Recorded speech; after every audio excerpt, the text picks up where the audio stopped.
Oke, selamat siang semua saudara-saudari yang dikasihi Yesus Kristus. Kita akan mulai acara kita pada siang hari ini. Sebagai lagu pembuka,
baik, kita tunduk kepala, kita berdoa. Maha besar Allah Bapa kami, Maha Pengasih yang bertata dalam kerajaan surga. Di siang hari ini Tuhan, kami datang ke hadapan-Mu, mengucap syukur atas segala kasih dan berkat-Mu sudah menyertai kami, dan saat ini Tuhan, mengumpulkan kami dalam mendengarkan firman-Mu pada siang hari ini melalui Zoom. Biarlah Tuhan Engkau bersama dengan kami, hadir di tengah-tengah kami, hadir dalam hati kami, agar kiranya melalui firman Tuhan dan ibadah kami sepanjang hari ini dapat menjadi kepujian bagi nama-Mu dan berkat bagi seluruh umat-umat Tuhan.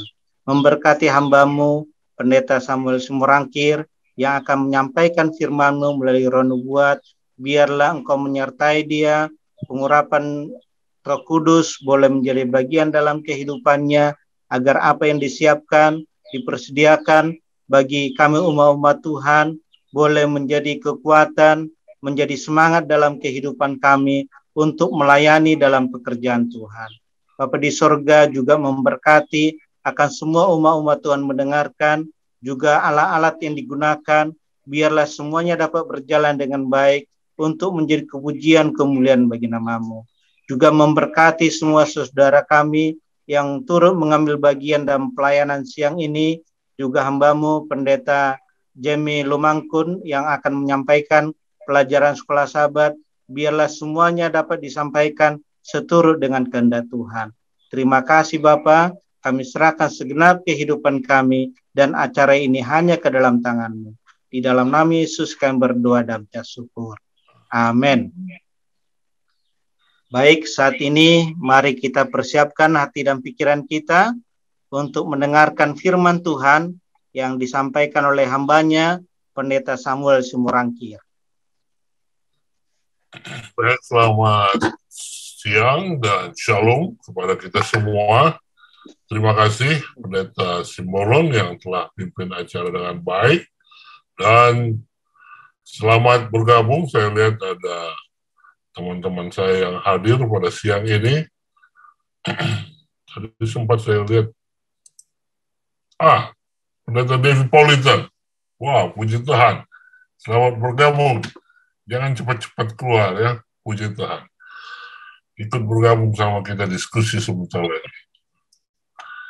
Baiklah, nasihat firman Tuhan dalam Roh Nubuat, kita ulang-ulangi pekabaran 3 malaikat, yang kita belum tahu menjadi tahu, yang tahu semakin paham, dan tidak hanya paham, kita memiliki pengetahuan, ide dari Tuhan, bagaimana mengaplikasikannya dalam penginjilan, ya, di zaman akhir. Ya. Itulah tujuan kita mengulang-ulangi dalam tiap pertemuan siang ini. Sekali lagi, tulisan Roh Nubuat katakan, dalam arti khusus, orang-orang Advent telah ditetapkan di dunia sebagai penjaga dan pembawa terang. Kepada mereka, ya, ini Advent adalah umat Tuhan yang menanti kedatangan Tuhan yang kedua kali. Kepada mereka telah dipercayakan, mereka ini kita dipercayakan amaran terakhir bagi dunia yang sedang binasa. Pada kita bersinar terang ajaib dari firman Allah. Kita telah diberikan pekerjaan akan maksud yang paling hikmat, mengumumkan pekabaran pertama, dari malaikat pertama, malaikat kedua, dan malaikat ketiga. Tidak ada pekerjaan lain yang begitu sangat penting. Lihat, ya. Jadi pekerjaan utama kita ini yang pekabaran 3 malaikat. Kita tidak menginginkan yang lain memikat perhatian. Apa itu? Ya, ingat, ya, dari semua pekabaran, jangan kita terpana dulu di pekabaran malaikat pertama, kedua, ketiga, karena itu persoalan yang harus kita kerjakan. Tapi intinya adalah dari Wahyu 14 ayat 12. Yang penting di sini ialah apa katanya? Ketekunan orang-orang kudus yang menuruti perintah Allah dan iman kepada Yesus. Jadi pekabaran untuk umat Tuhan di akhir zaman sebelum Yesus datang, ya, ada peristiwa-peristiwa yang sudah diberikan dari malaikat pertama, kedua, dan ketiga. Tapi untuk menghadapi semua itu, ya, kita harus tekun, kita harus turut perintah Allah. Tapi bagaimana caranya? Iman kepada Yesus. Ya, artinya apa? Kita memiliki iman, ya, percaya kepada Yesus. Di saat yang sama, imannya Yesus, kepercayaan Yesus yang membuat kita tekun, dan imannya Yesus, kepercayaan Yesus yang membuat kita menurut perintah Allah. Jadi tema daripada pekabaran 3 malaikat adalah kebenaran Kristus, kebenarannya yang membenarkan dan menguduskan. Sudah pasti iman kita pribadi tidak bisa membuat kita selamat. Iman pribadi tidak bisa membuat kita menurut perintah Allah secara sempurna, karena manusia lahir dalam keadaan apa? berdosa, ya, bagaikan kain lara. Jadi ketika kita disebut yang penting di sini ialah tekunan orang kudus yang menuruti perintah Allah dan iman kepada Yesus, artinya saya percayakan keselamatan saya kepada Tuhan Yesus Kristus. Dan kita diselamatkan oleh karena imannya Yesus. Nah, ini luar biasa. Waktu dia di dunia ini menjadi manusia, dia beriman dan dia tidak bercacat celah dalam mengikuti firman Tuhan. Kebenarannya itulah ditempatkan kepada kita. Nah, cukup dalam, saudaraku. Ya, makanya kita harus ulang-ulangin. Tidak hanya sekedar tahu, tapi mengerti, paham, dan ngelotok akhirnya jadi way of life dalam penginjilan. Sekali lagi, ini dia penggambaran malaikat pertama, malaikat kedua, malaikat ketiga. Ya. Kebenaran Kristus, kebenarannya yang membenarkan dan menguduskan. Ya. Apa berita Injilnya? Yang pertama, takutlah akan Allah. Ya, kenapa? Karena tiba saat penghakiman. Dan sembahlah Allah yang hidup. Ya, yang menjadikan langit dan bumi, laut, dan segala isinya. Melalui apa? Pengudusan akan hari Sabat. Bagaimana caranya kita menghadapi peringatan atau penggambaran malaikat pertama ini? Bagaimana saudara dan saya bisa memiliki rasa takut akan Allah? Takut di sini bukan karena ketakutan, ya, karena mau ada penghakiman. Takut artinya karena cinta Yesus itu, ya, kasih Yesus itu, ya, kebenaran Yesus itu, kekudusan Yesus itu membuat kita rasa segan dan berwibawa. Ya. Sama seperti kalau kita menghadap Presiden Jokowi, bukan karena takut dia tangkap kita, tapi kita rasa segan, ya, karena dia presiden yang baik, yang memikirkan dan melakukan yang terbaik buat kita masyarakatnya. Ya. Jadi takut berdasarkan kebenaran Kristus, ya, berdasarkan kekudusan Kristus, karena tiba saat penghakiman. Nah, penyembahan Allah yang hidup melalui Sabat. Nah, apa perbedaan pengudusan Sabat di zaman Israel jasmani dan pengudusan Sabat di zaman Israel rohani, Kristen mula-mula, ya, 7 jemaat. Ya, kalau yang Kristen rohani jasmani jelas kita lihat semuanya bagus, tapi ada yang dibuat khusus buat Israel, ya, bangsa Yahudi, ya. Sementara Israel rohani dimulai Kristen mula-mula sampai 7 jemaat, ya, itu harinya berbeda. Ya, hari Sabtu menjadi hari Minggu, ya. Nah, penekanannya di 3 malaikat, mengapa ini harus kita lakukan? Karena ini adalah peristiwa yang akan terjadi di akhir zaman. Mana yang menyembah Allah yang hidup, mana menyembah tanda binatang, ya, di penggambaran malaikat ketiga, ya. Nasib orang menyembah binatang dan patungnya dan menerima tanda pada dahinya, ada pada tangannya, ya. Jadi mengapa Sabat ditekankan kembali? Karena 7 jemaat mereka tidak begitu memperhatikan pengudusan Sabat di hari ke-7, ya. Karena inilah hadirnya penggambaran 3 malaikat, ya. Di akhir zaman ini penting karena penghakiman berdasarkan siapa yang menyembah Allah yang hidup, siapa yang menyembah patung. Jadi penggambaran malaikat ketiga. Malaikat kedua sudah rubuh Babel itu, ya. Dan mereka yang menyembah, ya, ikut akan meminum anggur, ya, dan lain sebagainya. Nanti kita bahas pelan-pelan, jangan bingung, ya. Kalau ini aplikasinya, oke. Kalau tadi sebelumnya adalah nasib orang yang menyembah, Sementara ini nasib orang yang menyembah binatang dan patung, yang berikut nasib orang yang menyembah Tuhan yang hidup adalah kita harus tekun, sabar, ya, sebagai orang-orang kudus. Turuti hukum Tuhan, caranya melalui iman pada Yesus, ya. Karena kita diselamatkan oleh karena percaya kepada Yesus, bukan karena perbuatan kita. Nah, jadi inti pekabaran 3 malaikat adalah ini sebenarnya, kebenaran Kristus, maka kita harus mengenakan Kristus, ya. Semua yang dibaptis dalam Kristus telah mengenakan Kristus. Dalam hal ini tidak ada orang Yahudi atau orang Yunani, tidak ada hamba atau orang merdeka, tidak ada laki-laki atau perempuan, karena semua kita satu dalam Kristus. Lihat ini, tidak ada perbedaan suku, bangsa, negara, bahkan tidak ada laki atau perempuan.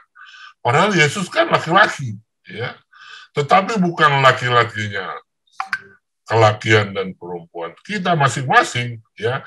Tapi karena kita mengenalkan Yesus, jadi semua pribadi-pribadi di akhir zaman adalah orang-orang yang mengenakan Kristus, ya. Mengenakan Kristus. Dan ini jelas dalam Roh Nubuat dikatakan, dengan penurutan Yesus yang sempurna, ya, Yesus telah memberikan kemungkinan bagi setiap orang, saudara dan saya, untuk mentaati hukum Allah. Ya, tanpa Yesus kita nggak bisa mentaati hukum Allah. Jadi bagaimana, apa perbedaan pengudusan Sabat di zaman Perjanjian Lama dan Baru dan pekabaran 3 malaikat? Ya, kalau Perjanjian Lama usaha kita untuk menguduskan Sabat, sementara pekabaran 3 malaikat adalah engkau akan sempurna menguduskan Sabat, bukan karena kesempurnaan kita, tapi kesempurnaan Tuhan Yesus Kristus. Itu sebabnya engkau harus beriman dalam Yesus, ya. Jadi penurutan Yesus selama di dunia ini yang sempurna telah memberikan kemungkinan bagi setiap orang untuk mentaati hukum Allah, teristimewa dalam pengudusan akan hari Sabat. Jadi, apa syaratnya menguduskan Sabat? Bukan fokusnya, ya boleh saja bisa jadi guideline, cuman di Perjanjian Lama, hukum Musa, ya, pengudusan Sabat itu seolah-olah karena kita lakukan itulah yang membuat semakin kita kudus, ya. Tapi orientasinya kita dalam pengudusan Sabat bukan Sabat Yahudi lagi sekarang, tapi Sabat bagaimana Yesus menguduskan Sabat, ya. Jadi Yesus yang dalam diri kita itulah yang membuat kita taat akan hukum dan sempurna dalam pengudusan Sabat.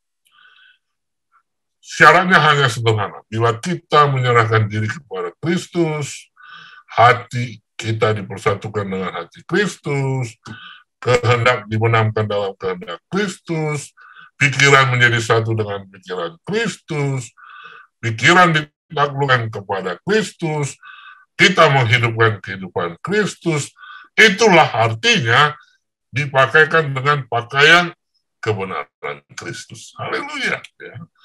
Kemudian manakala Tuhan memandang kita, Ia melihat bukan pakaian daun ara, bukan ketelanjangan dan cacat dosa, melainkan pakaian kebenarannya sendiri, yang merupakan penurutan yang sempurna atas hukum Yahweh. Tulisannya White dalam Membina Kehidupan Abadi, halaman 241. Yang 4. Haleluya. Jadi saudaraku, pekabaran 3 malaikat adalah mewujudkan, menghadirkan Yesus dalam hidup kita. Ya. Kenapa? Karena untuk masuk surga, seseorang harus memiliki Kristus yang dibentuk di dalam. Ya, jadi harus ada Yesusnya di dalam. Ya. Yang adalah pengharapan kemuliaan. membawa surga bersamanya. Hanya Tuhan Yesus yang dapat membentuk dan mengubah karakter. Ya memang kita nggak bisa membenarkan diri, membuat kita baik. Tapi Yesus yang di dalam diri kita, ya, ketika kita hanya beriman kepada Yesus, buka hati, pikiran, izinkan dia masuk. Ya. Jadi, saudaraku, apa pengkabaran 3 malaikat? Ya, untuk menghadapi pengkabaran malaikat pertama, kedua, ya, dan ketiga. Kalau dibilang menginjil versi pengkabaran 3 malaikat adalah semua orang harus melihat Yesus. Ketika saya bercermin, saya tidak lihat diri saya di cermin, tapi Yesus. Ketika saya baca Alkitab, saya tidak lihat kepentingan saya di Alkitab, tapi yang saya lihat adalah kepentingan Yesus. Ya. Keperluan Yesus, dia nyatakan kepada saya. Ya. Lalu apa sambutan saya? Saya mau selamat bukan karena saya mau masuk surga, saya mau selamat karena Yesus katakan, aku rindu engkau selamat, aku telah mengorbankan semuanya untukmu. Lalu saya katakan, ya Yesus, aku mengasihi. Makanya Yesus katakan, jikalau engkau mengasihi aku, engkau akan apa? Menurut firmanku atau perintahku. Nah kemarin saya ada melatih ya penginjilan. Lalu orang-orang bilang, aduh pendeta, jangan dulu kita menginjil. Sesama kita ini aja masih ribut-ribut, belum berdamai dan lain sebagainya. Oh saudaraku, pengkabaran 3 malaikat, ya tinggikan Yesus. Kalau kita menyelesaikan persoalan, masih ingat murid-murid Yesus waktu Yesus di dunia ini, mereka masing-masing memikirkan diri. Lalu ketika Yesus naik, mereka kumpul, mereka tidak bicara, aku baik kita ya, saling damai-damai ya, kalau memang apa, tidak. Yang mereka pikirkan Yesus, Yesus, Yesus, dan oleh karena ada Yesus, mereka akhirnya didamaikan. Itu sebabnya Yesus katakan dalam Yohanes 12 ayat 32, dan aku, apabila aku ditinggikan dari bumi, aku akan menarik semua orang datang kepadaku, dan aku apabila, ya itu dia, 2 kali pasti ya. Jadi, pengkabaran 3 malaikat mengarahkan semua orang untuk melihat Yesus. Takutlah akan dia dan muliakan dia. Jangan lihat dirimu, karena dosa manusia pertama adalah karena melihat diri, ingin menjadi serupa dengan Tuhan. Jadi pengkabarannya adalah lihat Yesus. Laki-laki lihat cermin, Yesus. Perempuan lihat cermin, Yesus. Orang-orang kita bawa kepada Yesus, maka semua akan diubahkan menjadi Yesus. Nah itu sebabnya pengkabaran 3 malaikat ini tidak terbatas hanya untuk orang Advent atau orang Kristen. Kenapa? Karena Yesus itu Kristen itu bukan agama, ya, tapi itu adalah way of life Jesus. Kalau agama, sistem yang mengatur kepercayaan dan peribadatan kepada Tuhan yang Maha Kuasa, serta tata kaidah yang berhubungan dengan budaya, pandangan dunia yang menghubungkan manusia dengan tatanan kehidupan. Jadi ini adalah sesuatu yang berada di luar daripada saya, di luar daripada saudara, ya. Sesuatu yang bisa kita pilih, lakukan atau tidak. Sementara kalau Kristen, ya, itu sejarahnya dalam Kisah 11 ayat 26, mereka murid-murid Yesus, mereka tinggal bersama-sama dengan jemaat 1 tahun lamanya sambil mengajar banyak orang. Di Antiokhia lah murid-murid itu untuk pertama kalinya disebut Kristen. Kenapa? Karena yang mereka bicarakan, pikirkan Yesus, Yesus, Yesus, Yesus.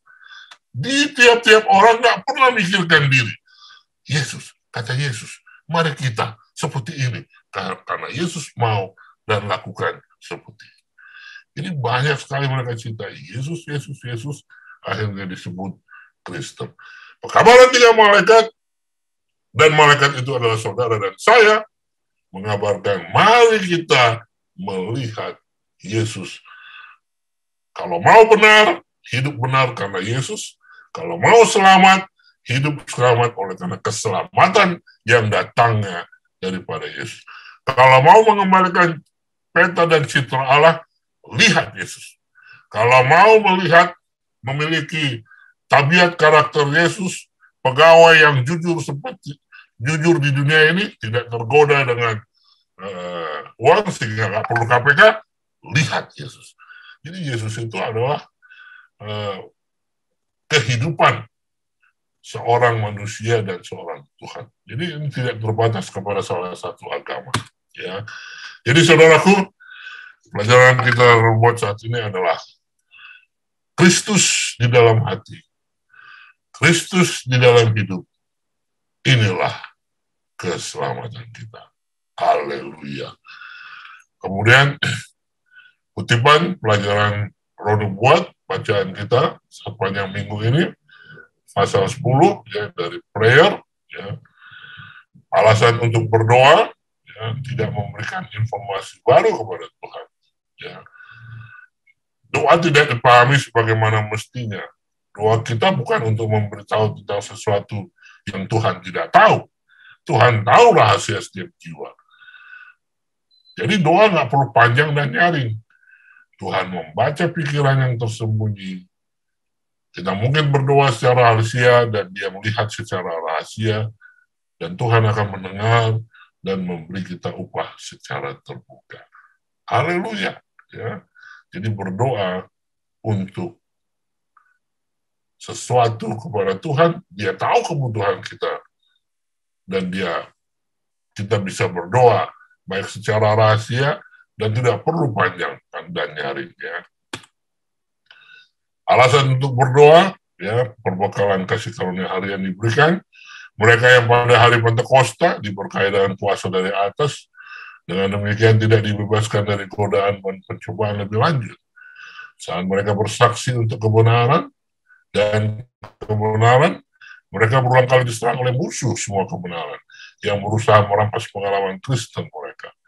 Mereka dipaksa untuk berjuang dengan semua kekuatan yang diberikan Tuhan untuk mencapai tingkat pertumbuhan pria dan wanita di dalam Kristus Yesus. Inilah perbekalan kasih karunia, ya. Mengapa kita harus berdoa? Setiap hari mereka berdoa untuk persediaan rahmat segar, agar mereka dapat mencapai lebih tinggi dan lebih tinggi lagi menuju kesempurnaan.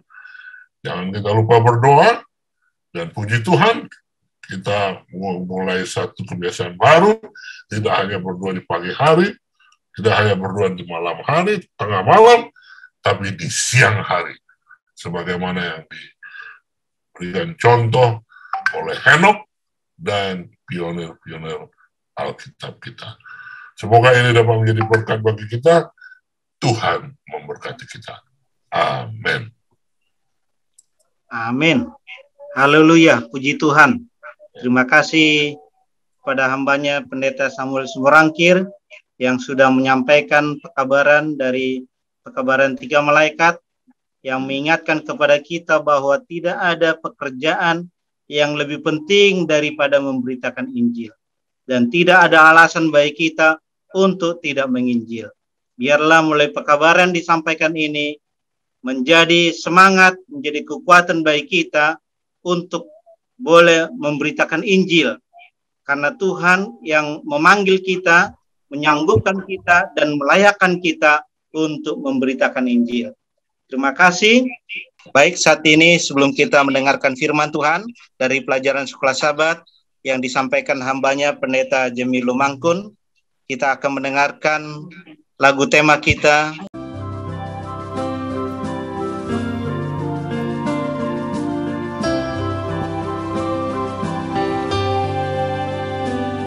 Ku dengar suara Yesus panggil, ku jawab ku kan pergi. Ku lihat jiwa yang bersedih, ku jawab ku kan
Shalom. Selamat siang pada saudara yang kekasih dalam Tuhan yang tergabung di dalam ibadah kita mempelajari sekolah sahabat pada siang hari ini. Pertama-tama saya mengucapkan terima kasih oleh karena diberikan kesempatan pada hari ini untuk membawakan pelajaran sekolah sahabat. Untuk Pendeta Samuel Simorangkir, terima kasih kesempatan yang diberikan kepada saya. Dan saya juga berterima kasih kepada kita semua yang sudah menyiapkan waktu mungkin di tengah-tengah kesibukan kita, tetapi kita masih mempunyai waktu untuk kita dikumpulkan mempelajari firman Tuhan. Saya menghargai saudara yang pada siang hari ini bergabung bersama-sama. Baik saudara-saudara, saya melihat di sini ada beberapa pendeta yang bergabung. Jadi nanti tolong ditambahkan apa yang kurang yang mungkin saya tidak dapat. Ya, saya tidak dapat dari pelajaran ini, mohon nanti ditambahkan supaya bisa dilengkapi. Saudara, kita sudah belajar tentang sekolah sahabat mulai dari hari Minggu, Senin, Selasa, dan sekarang hari Rabu. Tentunya selama 3 hari yang kita sudah pelajari melalui Zoom ini, kita sudah semakin banyak mendapatkan pengetahuan dari pelajaran sekolah sahabat sepanjang minggu ini. Dan hari Rabu ini akan melengkapi kita kembali. Ya. Apa yang kita sudah dapat sepanjang 3 hari yang lalu, maka hari ini kita akan dilengkapi dengan pelajaran sekolah sahabat yang hari ini berjudul Imam Besar Perjanjian Baru. Baik saudara-saudara, kalau di tangan saudara ada sekolah sahabat, saya mohon coba kita buka pelajaran hari Rabu, karena ada yang saya mau saudara bisa baca atau perhatikan di dalam buku pelajaran sekolah sahabat, yaitu mari kita buka pelajaran sekolah sahabat hari Rabu 9 Juni. Coba kita perhatikan di paragraf yang ketiga yang tulisannya itu semua dicetak tebal. Ya, paragraf ketiga di tengah-tengah itu semua tulisannya itu dicetak tebal.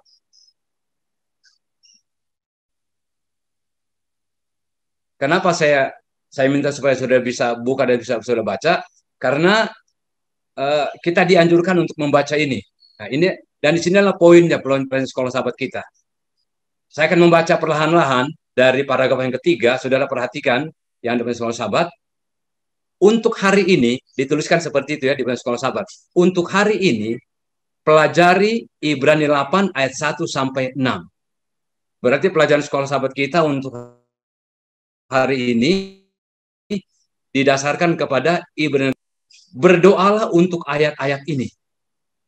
Jadi kita dianjurkan waktu kita membaca ayat ini, berdoalah untuk ayat-ayat ini. Yang kedua, mintalah Tuhan untuk menolongmu mengerti apa yang dikatakan di sini.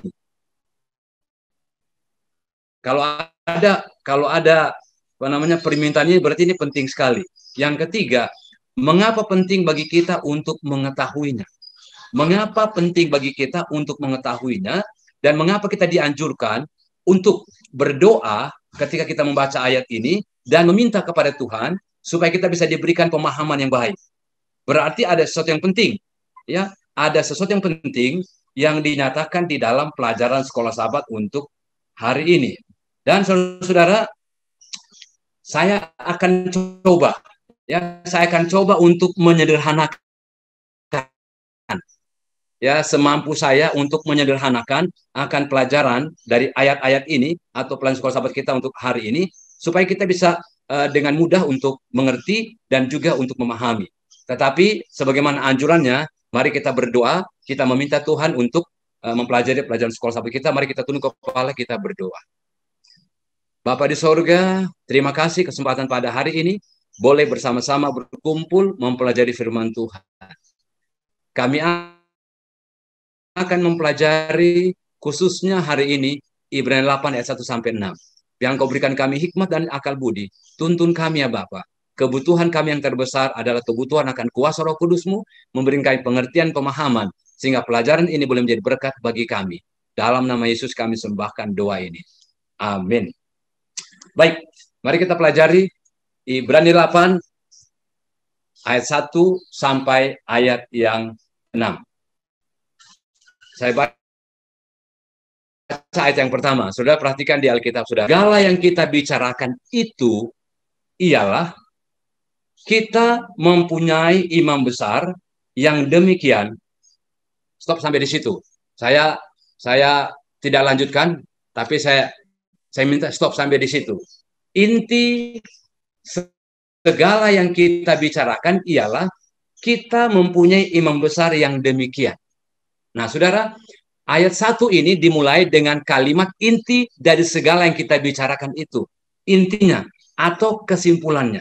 Nah, kalau Ibrani 8 ayat 1 disebutkan ada intinya, berarti saudara-saudara ada hal-hal yang telah diceritakan sebelumnya.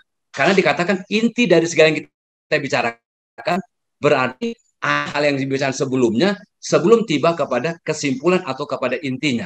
Nah, pertanyaannya adalah hal-hal apakah yang telah diceritakan sebelumnya? Sampai dikatakan maka intinya adalah ini. Berarti ada yang dibicarakan sebelumnya, sebelum sampai kepada kesimpulan atau sebelum sampai kepada intinya. Nah, kita bisa dapati di dalam pasal yang ke-7, ya, pasal yang ke-7 intinya, ya, yang sebelumnya di pasal yang ke-7. Nah, saya tidak perlu baca semua, tapi yang saya dapati ada dua hal yang dibicarakan di pasal 7, ya, yang dibicarakan sebelumnya di pasal 7 ada dua hal. Yang pertama adalah Kristus dan Melkisedek. Nah, saudara bisa baca penjabarannya di situ ada judulnya di situ, ya, ada judul besarnya. Yang kedua di pasal 7 diceritakan mengenai Kristus adalah imam yang lebih tinggi daripada Harun. Nah, dua hal ini yang dibicarakan di pasal yang ke-7. Dijabarkan, ya, Kristus dan Melkisedek dijabarkan, kemudian Kristus dan imam besar lebih tinggi daripada Harun itu dijabarkan.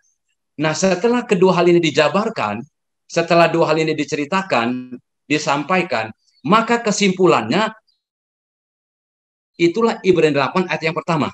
Kesimpulannya.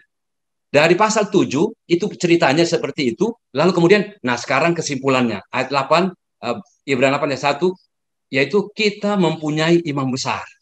Itu kesimpulan daripada ayat pasal yang ke-7 yang kita bisa pelajari. Lalu kemudian, kita mempunyai imam besar, itu intinya. Pertanyaannya adalah, imam besar yang bagaimana? Imam besar yang bagaimana? Nah, ayat 1 mengatakan di bagian bawah dikatakan imam besar yang demikian.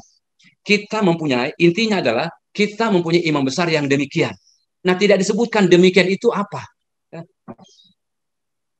Demikian itu bagaimana atau seperti apa. Tidak disebutkan. Kita memiliki imam besar yang demikian. Tidak disebutkan. Tetapi jawabannya ada di Ibrani 7 ayat 26. Itu dijelaskan. Di Ibrani 7 26. Kata demikian itu dijelaskan. Apa itu di situ katakan? Ayat 26 dikatakan begini. Sebab imam besar yang demikianlah. Nah, sama kan dengan ayat yang pertama dari pasal 8.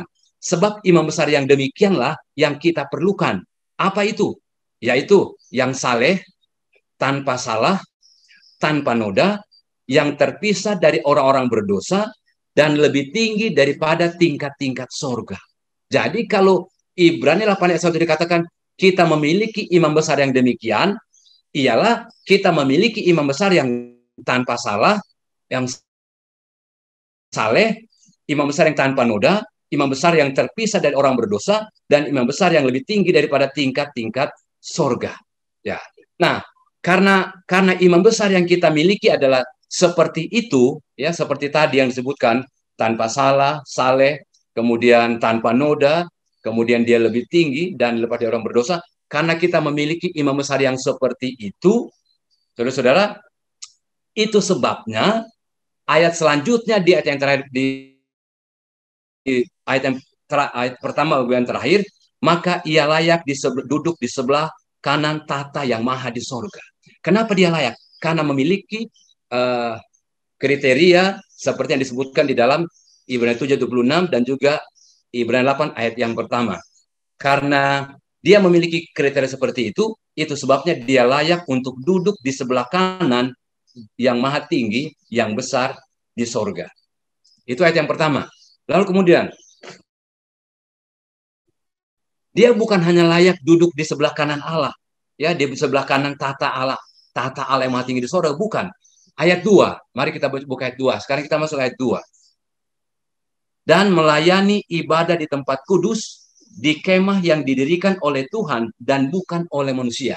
Jadi saudara, imam besar yang kita miliki, bukan hanya dia layak duduk di sebelah kanan tahta Allah, tetapi dia juga, ayat 2 mengatakan, dia juga melayani di tempat kudus.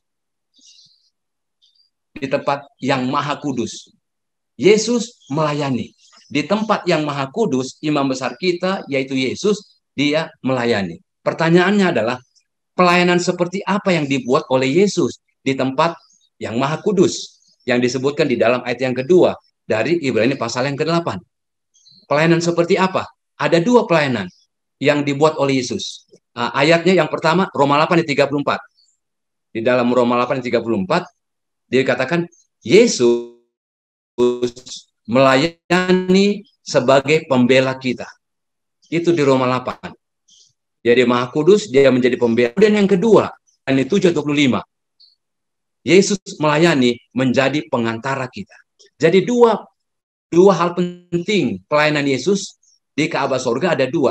Dia pembela, lalu kemudian dia pengantara. Lalu kemudian pertanyaannya lagi, mengapa Yesus harus menjadi pembela dan menjadi pengantara kita di bait suci kita, di bait suci? Saudara, ada 2 alasan ya yang saya dapati, yang saya pelajari, yang saya hubungkan dengan ayat-ayat yang lain. Ada 2 alasan. Yang pertama, Lukas 22 ayat 31 dan 32.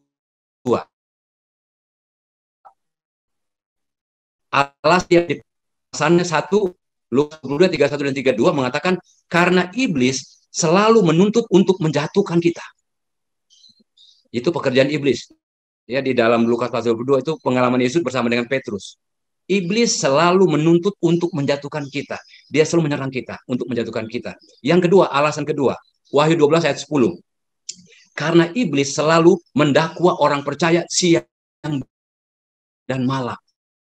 Saya bisa katakan, yang malam iblis mendakwa kita orang percaya. Kamu bersalah, kamu sudah berdosa, kamu tidak layak, kamu pantas mati. Wah, siang malam dia mendakwa kita. Itu sebabnya harus ada imam besar sebagai pembela dan sebagai pengantara kita.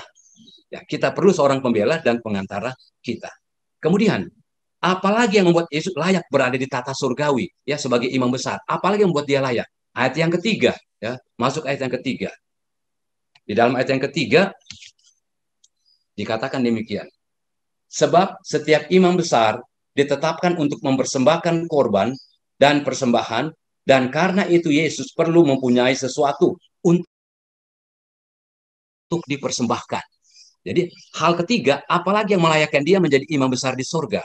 Nah, ayat 3 yang saya sudah baca itu menyatakan bahwa karena Yesus telah mempersembahkan sesuatu yang berharga untuk kita. Itu sebabnya dia layak untuk menjadi imam besar, ya. Imam besar di tahta surga. Nah, saudara, saya kilas balik, ya. Dia sudah mempersembahkan untuk dia layak, dia harus mempersembahkan sesuatu sama seperti imam-imam pada masa lalu. Nah, apa yang dipersembahkan oleh Yesus yang berharga? Nah, sebelum ke situ saya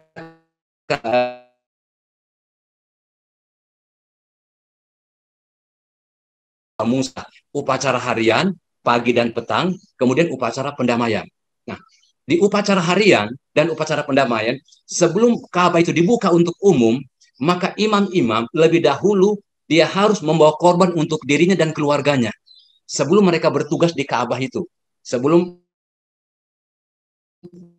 masyarakat datang membawa kurban, maka para imam lebih dahulu harus mempersembahkan korban domba untuk dia dan keluarganya. Jangan-jangan ada dosa yang mereka sudah perbuat yang tidak bisa dilayakan mereka untuk melayani. Jadi mereka pagi sebelum dibuka mereka bawa korban. Kemudian sore sebelum ditutup mereka juga mempersembahkan korban. Itu sama dengan hari raya pendamaian. Jadi imam pada hari pendamaian, pada hari pagi dan petang, ya, harian dan pendamaian, mereka membawa sesuatu korban, ya, domba untuk dipersembahkan kepada Tuhan. Ada yang dibawa. Nah, sekarang apa yang dipersembahkan oleh Yesus? Yang dikatakan dalam ayat yang ketiga, Yesus tidak membawa domba untuk dipersembahkan, tetapi Yesuslah domba itu yang kemudian dipersembahkan. Dia mempersembahkan dirinya, dia mempersembahkan hidupnya, dan dia mempersembahkan darahnya sendiri. Kalau imam membawa domba binatang, darah binatang, dia harus cari itu domba. Tapi kalau Yesus, dia menjadi imam. Itu sebabnya karena dia berkorban untuk kita, menyerahkan nyawanya untuk kita, semuanya dia sudah serahkan. Itu sebabnya Yesus layak menjadi imam besar di sorga. Itu ayat yang ketiga. Lalu kemudian ayat yang keempat, seandainya Yesus dia tidak mau mempersembahkan hidupnya, seandainya Yesus dia tidak mau menyerahkan hidupnya untuk menjadi tebusan bagi kita, apa yang terjadi? Yang demikian, sekiranya ia sama sekali tidak akan menjadi imam. Karena di sini telah ada orang-orang yang mempersembahkan persembahan menurut hukum Taurat.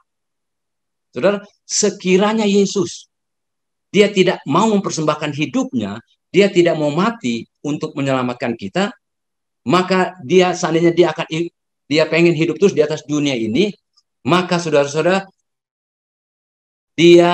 Yesus tidak akan pernah menjadi imam di sorga, ya, bahkan imam di bumi. Kenapa? Karena sudah ada imam menurut hukum Taurat, ya, di dalam bait suci sudah ada. Kalau saja Yesus tidak mau mempersembahkan hidupnya, darahnya kepada kita, dia tidak akan pernah menjadi imam besar. Nah, saudara, kalau Yesus tidak menjadi imam besar di sorga, apa jadinya dengan kita?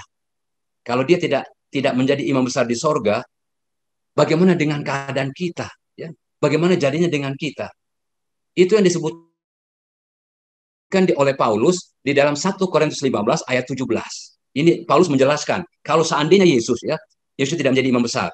1 Korintus 15 ayat 17. Paulus berkata demikian, jikalau Yesus tidak bangkit, maka sia-sialah kepercayaan kita dan kita akan hidup terus di dalam dosa. Saudara, ayat ini baca baik-baik. Sekiranya jikalau Yesus tidak bangkit, maka sia-sialah kepercayaan kita dan kita akan tetap hidup di dalam dosa.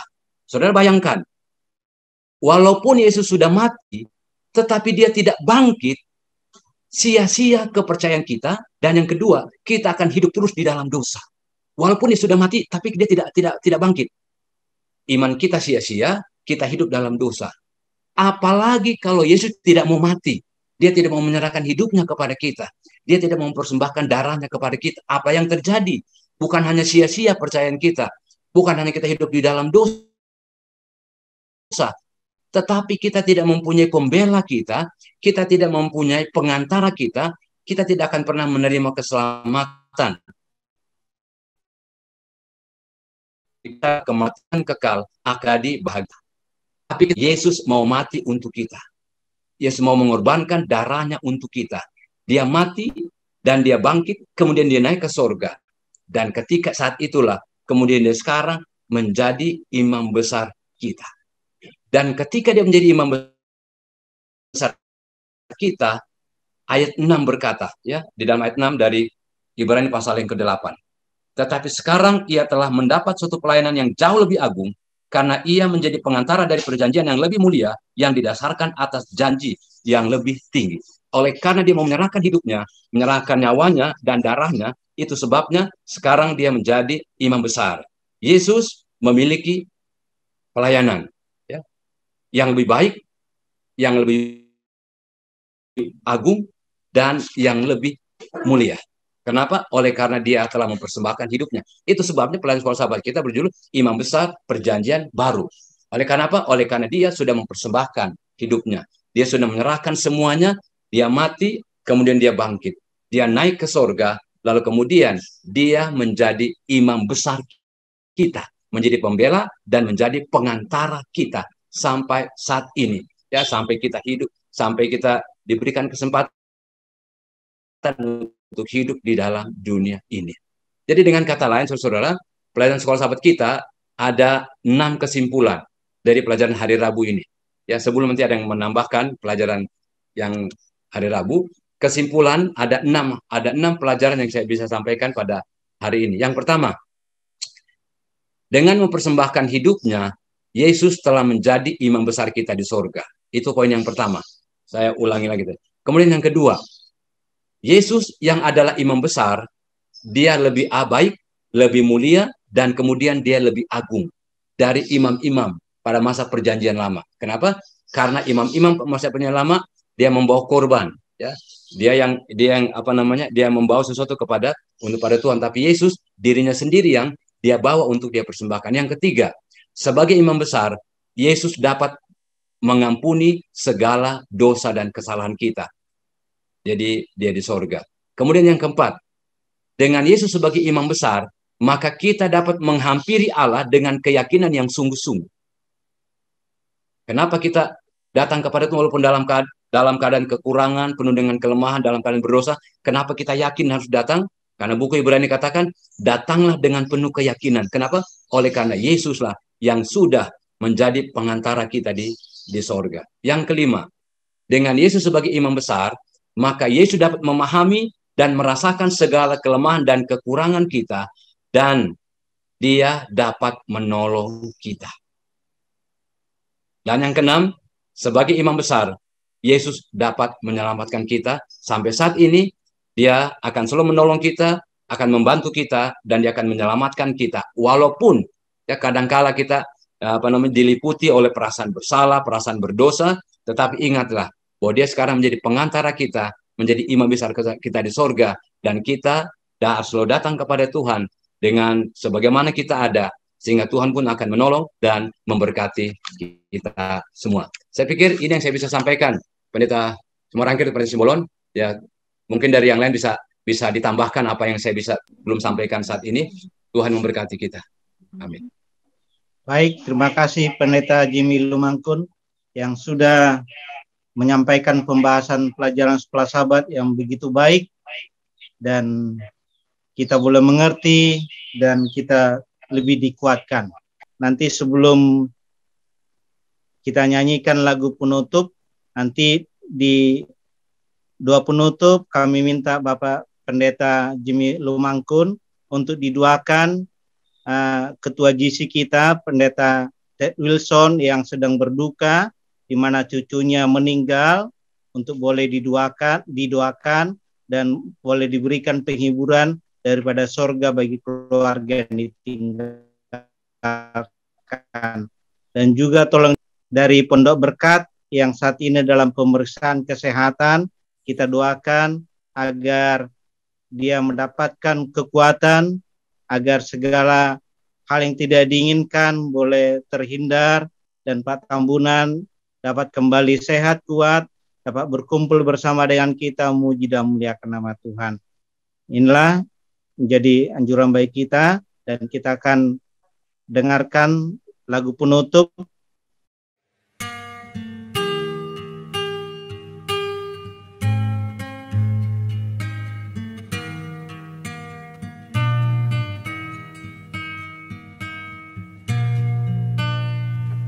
Aku mau turut ya Tuhan, kemanapun disuruh, sampai habis perjalanan, aku turut padamu.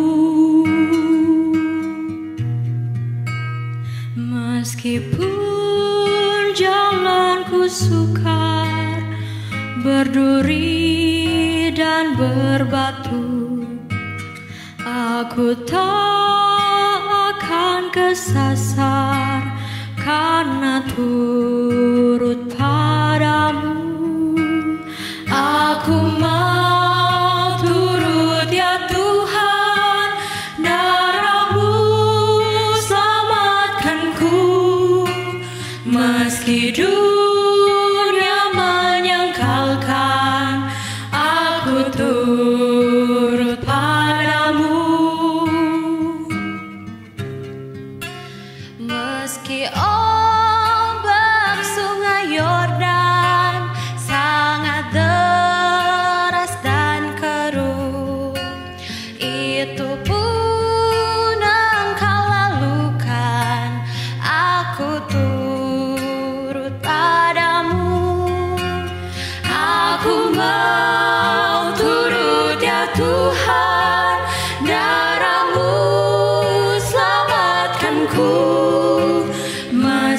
dunia menyangkalkan, aku turut padamu. Aku mau turut ya Tuhan, darah-Mu selamatkanku. Meski dunia menyangkalkan, aku turut padamu. Meski dunia menyangkalkan, aku turut padamu.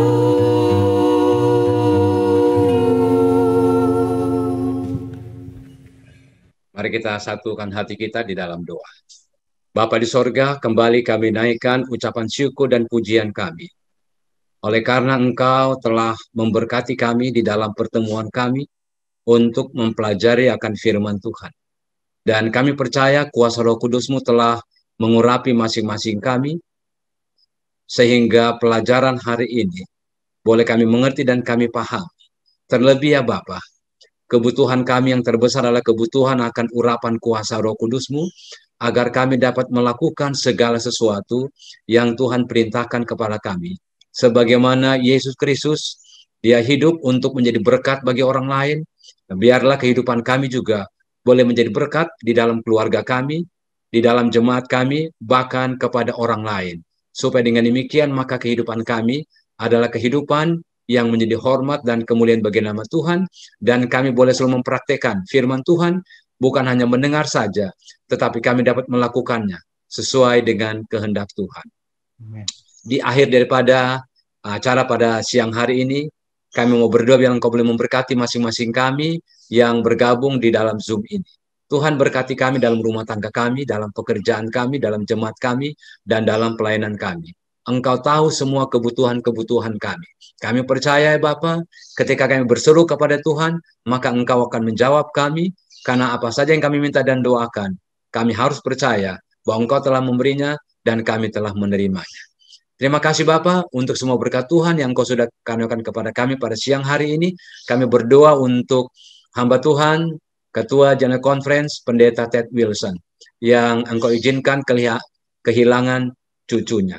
Ya Tuhan, biarlah penghiburan dan kekuatan sorga boleh menjadi bahagian keluarga besar Pendeta Ted Wilson dalam menghadapi situasi duka cita ini. Biarlah dia boleh melihat akan pengharapan yang diberikan oleh Tuhan melalui setiap pelayanan, setiap apapun yang dia lakukan, maka biarlah juga boleh menjadi berkat bagi dia, bagi keluarganya, dan dia boleh merasakan kehadiran Tuhan di saat-saat duka cita ini, sehingga kekuatan dan penghiburan boleh menjadi bahagiannya, dan tetap melayani akan pekerjaan Tuhan sebagai presiden dari seluruh gereja Advent sedunia. Kami juga berdoa untuk Pondok Berkat dalam segala pelayanan mereka, dalam segala bentuk kasih mereka yang mereka sampaikan, mereka tunjukkan kepada setiap orang.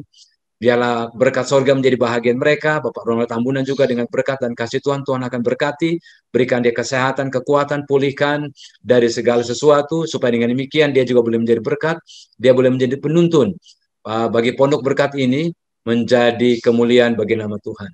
Kami serahkan seluruh kehidupan kami ke dalam tahun sepanjang hari ini, berkat dan kasih Tuhan menjadi bahagian kami Bapa. Dalam nama Yesus kami sembahkan doa ini. Amin. Selamat bertemu dengan kami di Jemaat Sisdat, bagi saudara-saudari sekalian yang sudah meluangkan waktu untuk mengikuti acara ibadah kita pada saat ini. Kita bersyukur sekali lagi kepada Tuhan, kesempatan indah untuk dapat dikuatkan pada saat ini, di malam hari waktu Amerika, tengah malam waktu Eropa, dan juga pagi hari waktu Indonesia. Baik, saudara sekalian, seperti biasa kita akan mempelajari pelajaran sekolah sahabat kita. Saya akan membagikan judul pada hari Selasa ini adalah pengganti. Ya, ada pengantara bagi kita yang menggantikan hal-hal yang tidak dapat kita lakukan.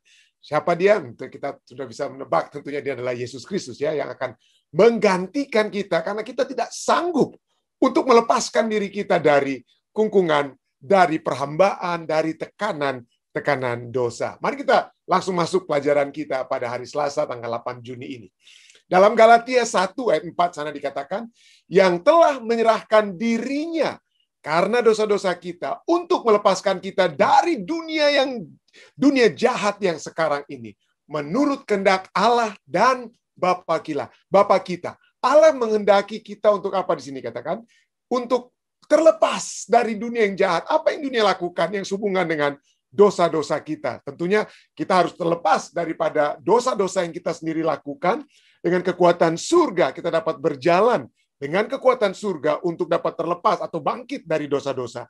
Tetapi juga dunia yang jahat juga selalu menuduh kita terhadap segala dosa-dosa yang sudah kita lakukan, yang walaupun mungkin saat ini kita sudah bawakan kepada Tuhan untuk diampuni, tapi seringkali kita sendiri tidak mau mengampuni diri kita sendiri. Ya. Dan inilah satu pelajaran yang dapat kita pelajari pada malam hari ini atau pada saat ini. Pelajaran sekolah sahabat kita katakan, tidak ada keraguan. Salah satu dari tema kunci, jika itu bukan satu-satunya tema kunci, perjanjian baru adalah apa? Bahwa Yesus Kristus mati sebagai korban bagi dosa-dosa manusia. Kebenaran ini adalah dasar dari rencana keselamatan.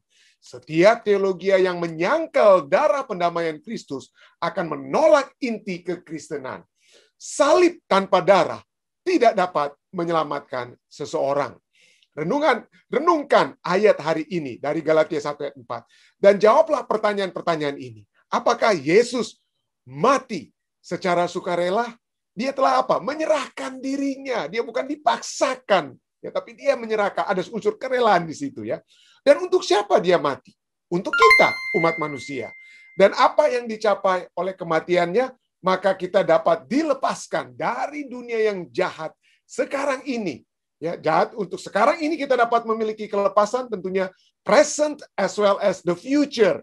Kelepasan di dalam kerajaannya. Tapi ada satu kelepasan.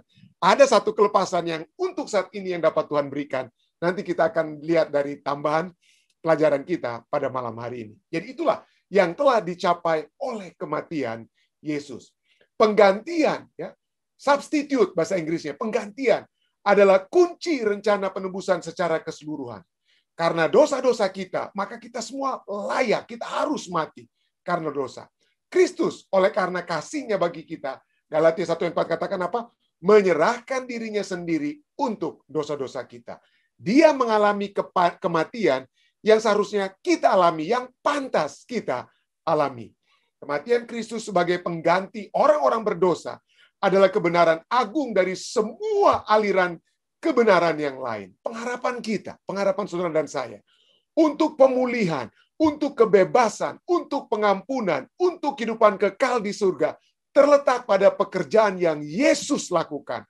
Bukan untuk yang saya lakukan, tidak. Pekerjaan yang Yesus lakukan, yaitu dia menyerahkan dirinya sendiri untuk dosa-dosa kita. Tanpa dia, tanpa hal itu, maka iman kita tidak bermakna.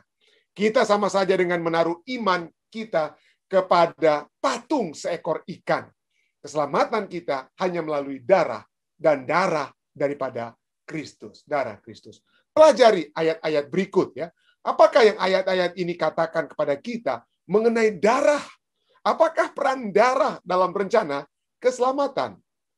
Matius 26:28 katakan, Yesus berkata, sebab inilah darahku, darah perjanjian yang ditumpahkan bagi banyak orang untuk pengampunan dosa. Efesus 2:13. Tetapi sekarang di dalam Kristus Yesus, kamu yang dahulu jauh sudah menjadi dekat oleh. Kenapa kita bisa dekat? Oleh karena darah Kristus. Dekat kepada siapa? Kepada Bapa.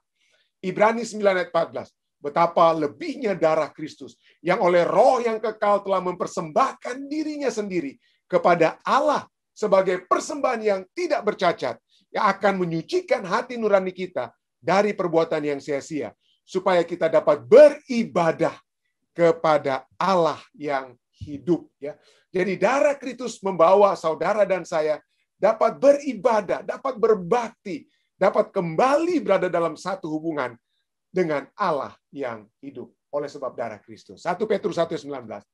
Melainkan dengan darah yang mahal, yaitu darah Kristus yang sama seperti darah anak domba yang tak bernoda dan tak bercacat.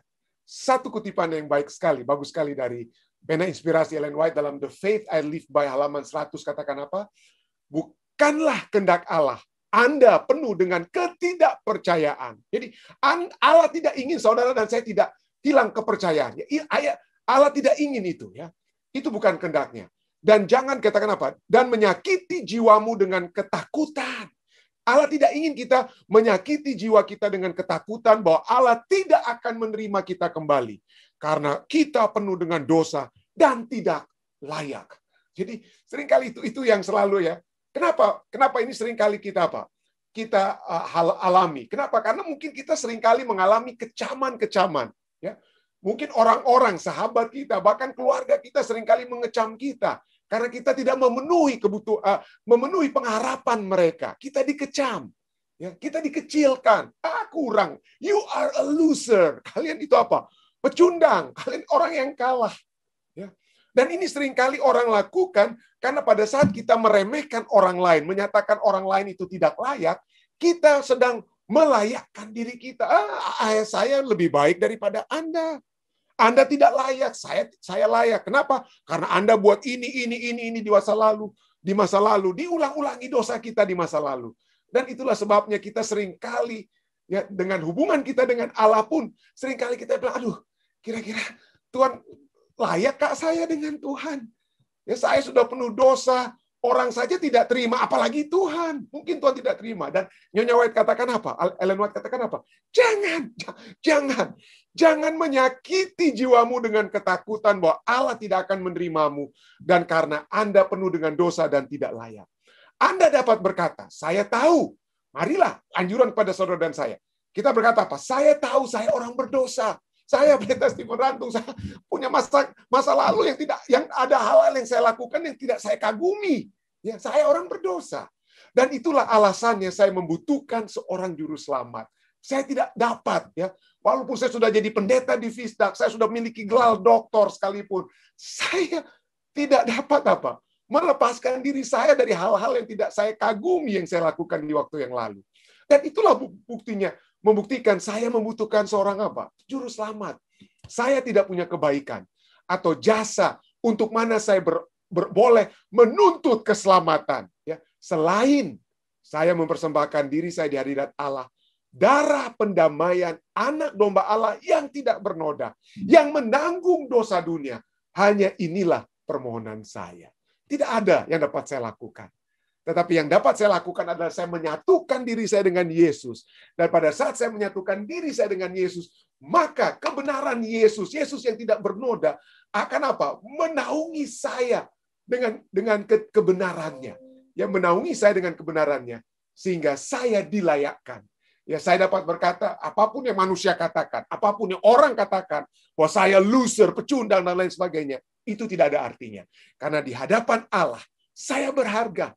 Saya memiliki arti di dalam kehidupan ini. Jadi inilah pertanyaan terakhir bagi kita. Tetaplah pada kutipan Ellen White di atas.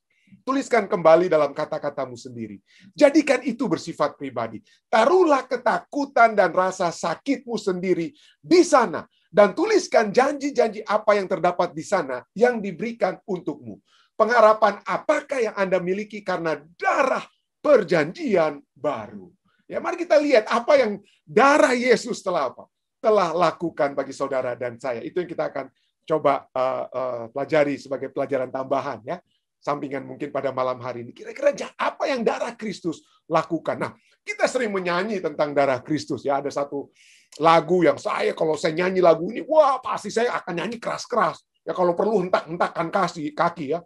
There's power in the blood, power in the blood. Wah, maukah engkau bebas dari dosa? Ya, dalam darahnya ada kuasa. Lalu di refnya ini, waduh, seringkali kita kalau bisa berteriak, kita berteriak. Ada kuasa yang ajaib di dalam darahnya. Wah, kita sering nyanyikan lagu ini. Tapi pertanyaannya bagi saudara dan saya yang suka menyanyikan lagu ini dengan begitu semangatnya adalah, dalam hal apa? Darah Yesus itu apa, ya? Memiliki kuasa. Kuasa apa yang ada di dalam darah Yesus, ya? Nah, kita tahu bahwa darah ini adalah apa? Simbol daripada apa? Kehidupan. Ya. Darah adalah simbol kehidupan. Di dalam kitab, mulai dari kitab Kejadian sampai Imamat khususnya, manusia dilarang untuk makan daging dari binatang halal, lalu makan darah dari binatang halal tersebut. Kita dilarang. Aduh, saya bisa menuliskan begitu banyak ayat dari kitab Imamat dan kitab yang menyatakan kita dilarang untuk makan darah. Kenapa kita dilarang untuk makan darah? Karena darah adalah lambang apa? Kehidupan. Darah itu lambang daripada apa? Kehidupan. Nah, ada orang yang harus cuci darah. Kenapa mereka harus cuci darah? Kenapa? Karena darahnya dianggap apa? Kotor. Dan pada saat darah itu dianggap kotor, dengan kata harus cuci darah, karena ginjal yang tidak berfungsi lagi untuk apa ya, memfilter darah tersebut, maka Anda harus apa? Anda bisa mati kalau sampai tidak cuci darah. Kalau Anda kehabisan darah, maka Anda harus ditransfusi darah. Karena ada kehidupan di balik darah tersebut. Nah, kira-kira apa darah Kristus lakukan bagi saudara dan saya? Perjanjian apa yang telah Yesus berikan kepada saudara dan saya? Janji-janji apa? Mari kita lihat, ada 5. Ya. Apa yang dilakukan oleh darah Kristus? Yang pertama adalah kita didamaikan dengan Allah. Ya. Ada pendamaian di dalam darah Kristus. Ya. Tadinya kita tidak berdamai karena dosa-dosa kita, ya, kesalahan kita apa? Terpisah, ya, tidak berdamai. Roma 3:25, Kristus Yesus telah ditentukan Allah menjadi jalan pendamaian karena iman. Karena iman dalam darahnya, ya. Pendamaian karena iman dalam darahnya. Hal itu dibuatnya untuk menunjukkan keadilannya.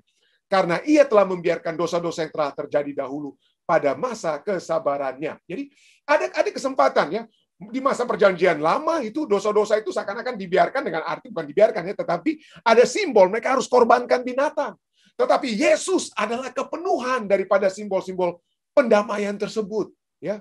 Yang Allah telah izinkan hanya melalui binatang pada perjanjian lama, tapi sekarang melalui darah Yesus ada pendamaian. Kenapa? Karena darah itu ada. Karena darah itu apa? Mendamaikan kita. Kenapa mendamaikan? Karena keadilan Tuhan menuntut saudara dan saya yang berdosa itu harus dihukum. Keadilan Tuhan menuntut hukuman bagi umat yang berdosa. Itulah Allah yang adil. Allah tidak akan biarkan, wah silakan saudara-saudara ya, buat aja apa saja yang kalian mau buat, silakan. Tidak ada resikonya, tidak ada konsekuensi. Ya silakan, bebas buat segala sesuatu yang kamu mau buat. Allah tidak bermoral kalau Allah sampai harus berbuat begitu. Keadilan Allah menuntut ada konsekuensi, ada akibat dari satu sebab. Yaitu kalau kita berdosa, harus ada apa? Akibat dari dosa tersebut, khususnya hukuman Allah. Namun, di dalam kasih-Nya, Allah menemukan cara untuk memuaskan keadilan. Supaya keadilan itu ditegakkan. Ya. Allah tidak main-main dengan keadilan. Allah tidak main-main dengan dosa. Dosa itu harus apa? Dihilangkan. Keadilan harus ditegakkan. Dan bagaimana caranya? Di dalam kasih-Nya, Allah apa? Memberikan Yesus Kristus. Darah Kristus yang menggantikan manusia. Darah Kristuslah yang meneguhkan keadilan. Dan pada saat yang bersamaan, membuat kasih Allah itu berlimpah. Jadi di dalam darah Kristus, keadilan dan kasih Allah itu bersatu. Ya, keadilan dan kasih Allah itu bersatu. Bagaikan saya selalu katakan, bagaikan muka dari satu koin. Koin itu ada dua mukanya. Ya. Yang satu adalah keadilan, yang satu adalah kasih. Kasih dan keadilan itu harus berjalan bersama-sama. Dan itu semua disatukan di dalam darah Kristus. Yang kedua, apa yang dilakukan oleh darah Kristus? Kita dibenarkan. Ya, mungkin hampir sama, tapi ya, mari kita lihat. Allah menekankan dengan kata-kata yang sedikit berbeda satu dengan yang lain dari kelima ini. Kenapa? Untuk memberikan satu penekanan. Saudara-saudara jangan takut. Saudara jangan ragu tentang apa yang Kristus telah lakukan bagi kita. Yang kedua adalah kita dibenarkan. Roma 5 ayat 9. Lebih-lebih. Karena kita sekarang apa? Telah dibenarkan. Kita telah dibenarkan. Tadi didamaikan, sekarang ini dalam Roma 5:9, kita telah dibenarkan oleh darahnya. Kita pasti, jangan ragu-ragu. Banyak orang katakan, saya pasti enggak ya kalau saya sudah akui dosa-dosa saya datang pada Yesus. Pasti enggak ya? Itu yang bilang kepada Anda tidak pasti itu setan.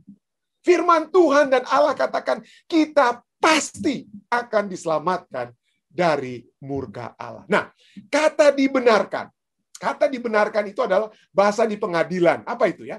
Jadi setelah penuntut atau jaksa dan pembela mengajukan argumen mereka, wah ini dia Tarantumnya harus dihakimi, dia harus dihukum. Enggak. Dia ini sebenarnya begini. Ya, jadi ada jaksa dan pembela yang mengajukan argumen mereka. Setelah mereka memberikan argumen, maka hakim atau di Amerika Serikat ini juri akan membuat pernyataan. Apa pernyataan?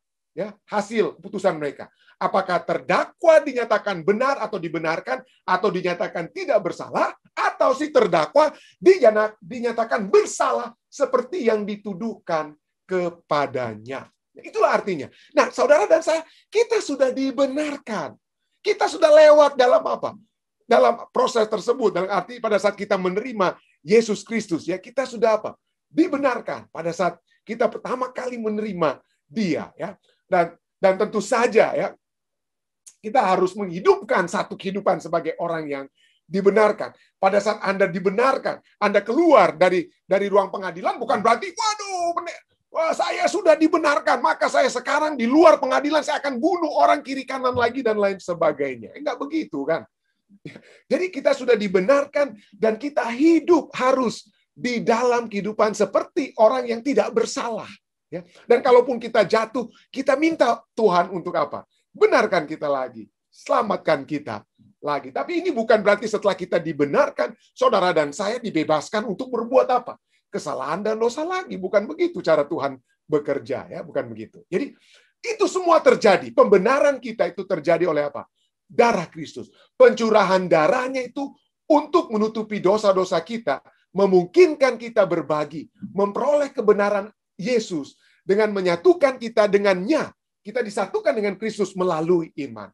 Jadi tanpa darah Kristus, ketidakbenaran kita akan tetap tidak tertangani. Tanpa darah Kristus, saudara dan saya begitu dihadapkan dengan Allah Bapa, Allah dikatakan apa? Kamu tidak benar, kamu bersalah, kamu berdosa. Tapi oleh sebab darah Kristus, maka Allah Bapa katakan apa? Engkau telah dibenarkan. Ya, silakan masuk dalam kemuliaan Allah. Yang ketiga, kita juga sudah ditebus. Ya, jadi hampir sama semua, tapi lihat kata-katanya, ini semua diulang-ulangi seakan-akan untuk apa? Untuk memberikan dari segi manapun kita berbicara tentang apa yang darah Kristus lakukan, itu sudah dinyatakan untuk memberikan kepastian kepada saudara dan saya. Efesus 1 ayat 7. Sebab di dalam Dia dan oleh darahnya kita beroleh penebusan, yaitu pengampunan dosa menurut kekayaan kasih karunia-Nya. Kita apa? Kita telah mendapatkan penebusan. Kita telah ditebus. Ya, arti daripada ditebus itu kita sudah dibeli kembali. Kita telah dibebaskan dari orang-orang yang kalau kita jadi budak di zaman dahulu di Amerika Serikat mungkin ya. Kalau kita ditebus artinya apa? Kita telah dibebaskan. Atau kalau Anda mungkin ya sudahlah sejarah perbudakan di Amerika, tapi mungkin Anda menggadaikan mungkin jam tangan Anda gadaikan ya. Anda butuh sesuatu, Anda gadaikan. Pada saat Anda tebuskan apa? Artinya Anda bisa ambil kembali apa yang Anda gadaikan tersebut. Itulah kita, saudara dan saya, kita telah ditebus ya. Dan karena dosa-dosa kita semua berada dalam apa? Penawanan, perhambaan, perbudakan dosa. Ya, penawanan rohani. Pelanggaran kita terhadap hukum Allah berarti kita pantas mendapatkan murkanya. Murka Allah yang maha kuasa dan yang adil. Karena kita telah apa? Melanggar. Tetapi dalam Kristus, dengan pencurahan darahnya, yang mengampuni dosa-dosa kita di hadapan Allah, Ia membeli kebebasan kita dari keadilan dan dari kuasa setan. Membeli keadilan dan dari kuasa setan. Yang ayat lainnya dapat kita lihat di sini adalah dari ditebus ini adalah Kolose 2 ayat 13 sampai 15. Di sini katakan apa ya? Kamu juga meskipun dahulu mati oleh pelanggaranmu, oleh karena tidak disunat secara lahiriah, telah dihidupkan bersama-sama dengan Dia. Allah telah menghidupkan kita. Sesudah Ia mengampuni segala pelanggaran kita dengan menghapuskan surat hutang. Wah, ini penting sekali kata ini ya. Kata Allah menghapuskan surat hutang yang oleh ketentuan-ketentuan hukum mendakwa dan mengancam kita. Ya. Kalau kita sudah menyerahkan diri kita kepada Tuhan, kita sudah datang memohon ampun atas kesalahan dan dosa-dosa kita kepada Tuhan dan berjanji untuk berjalan, ya, memohon kekuatan surga untuk berjalan bersama-sama dengan Dia. Allah sudah menghapus surat hutang kita. Surat hutang kita itu sudah dihapus. Tidak ada lagi yang akan mendakwa dan mengancam kita. Kolose 2 ayatnya yang ke-14 ini katakan, ya. Jadi jangan lagi kita mendengar orang-orang yang katakan seperti saya katakan tadi, Pendeta Rantung itu masa lalunya ini begini. Ya, kita didakwa terus, ya, oleh setan. Arti kata setan itu adalah the accuser yang menuduh. Jadi pada saat orang tuduh kita, kita tidak layak, you are hopeless, helpless, tidak akan masuk dalam kerajaan surga dan lain sebagainya. Maka kita seharusnya harus mengingat ayat ini. Saudara-saudara, saya dan saudara, surat hutang kita itu memang betul ada dahulu. Tapi pada saat kita datang kepada Tuhan, surat hutang itu apa? Dihapus. Tidak dapat lagi kita didakwa dengan surat hutang tersebut. Jangan lagi hidup seakan-akan kita masih berada dalam perhambaan, tekanan-tekanan pelanggaran-pelanggaran kita masa lalu. Ini seringkali, itu lalu ada yang sempat bertanya, ya, di acara ibadah, pendeta, kami sering, walaupun kita tahu Yesus mengampuni, tapi kenapa seringkali ada suara yang berbisik, aduh, apakah betul Tuhan akan mengampuni kesalahan-kesalahan saya waktu lalu? Baca firman Tuhan. Janji-janji firman Tuhan ini begitu hebat, saudara, ya. Kita didamaikan, kita dibenarkan, saudara, dan saya ditebus. Surat hutang kita itu tidak ada lagi. Jangan dengarkan suara setan yang terus menuduh kita.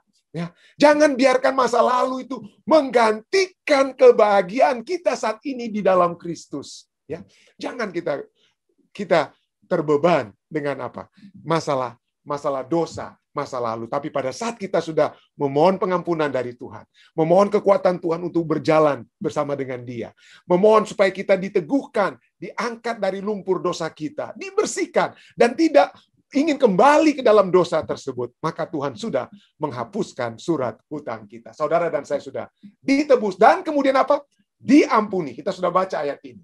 Efesus 2:13. Tetapi sekarang di dalam Kristus Yesus, kamu yang dahulu jauh sudah menjadi dekat, sudah diampuni oleh darah Kristus, ya. Dosa menyebabkan saya dan saudara jauh dari Allah, tetapi darah Kristus menyebabkan kita dekat kembali dengan Allah. Kenapa? Karena kita diampuni.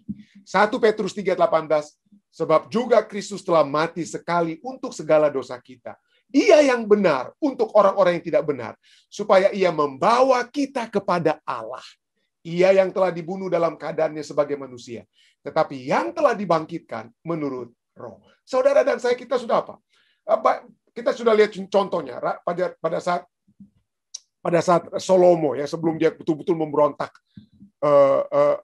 Absalom, ya, sebelum dia betul-betul kemudian memberontak kepada Raja Daud, ya, pada saat dia membunuh kakaknya Amnon, ya, Amnon, dia bunuh kakaknya Amnon, lalu kemudian dia lari, marah Raja Daud kepada si Absalom ini, ya, Raja Absalom marah, lalu kemudian ada orang yang mencoba mendamaikan mereka.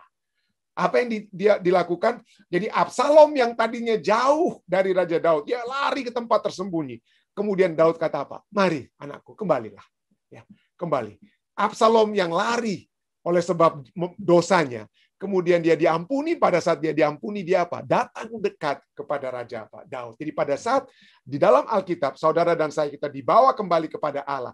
Dekat kembali kepada Allah, artinya kita diampuni. Dan di sini kita lihat kita diampuni oleh sebab apa? Oleh sebab darah Kristus. Dan yang terakhir, kita dan melalui darah Kristus kita dimuliakan. Kita sudah mendengar bagaimana kita akan dibenarkan, ya, kita akan ditebus dan lain sebagainya. Mari kita langsung saja baca Roma 8 ayat 30. Dan mereka yang ditentukannya dari semula, mereka itu juga dipanggilnya. Dan mereka yang dipanggilnya, mereka itu juga dibenarkannya. Seperti poin kita nomor 2 ataupun 1, 2, 3 dan 4 juga, ya. Dibenarkannya. Dan mereka yang dibenarkannya, mereka itu juga dimuliakannya. Jadi inilah satu hal yang Yesus sebagai pengganti kita, substitute kita telah lakukan. Itu dia lakukan melalui darahnya agar saudara dan saya dapat dibenarkan, dapat didamaikan, dapat dibenarkan dapat ditebus, dapat diampuni, dapat apa? Dimuliakan. Dan kalau kelima hal ini yang melalui firman Tuhan sudah janjikan, nyatakan pada kita. Jangan lagi ada suara-suara yang katakan, Anda itu tidak layak di hadapan Tuhan. Ya. Siapa yang layak? Apabila ada orang yang katakan Anda tidak layak di hadapan Tuhan, kalau kita sudah rindu untuk datang pada Tuhan, lalu ada yang katakan seperti itu, maka ketahuilah itu bukan suara Tuhan. Itu adalah suara setan, si accuser, si penuduh. Karena suara Tuhan akan katakan pada saat kita datang, pada saat kita menerima Yesus Kristus, kasih anugerahnya dengan iman, maka saudara akan didamaikan, dibenarkan, ditebus, diampuni, dan dimuliakan. Kiranya pelajaran kita pada saat ini dapat menjadi satu kekuatan bagi kita semua. Saya bawa ini dalam nama Yesus. Amin.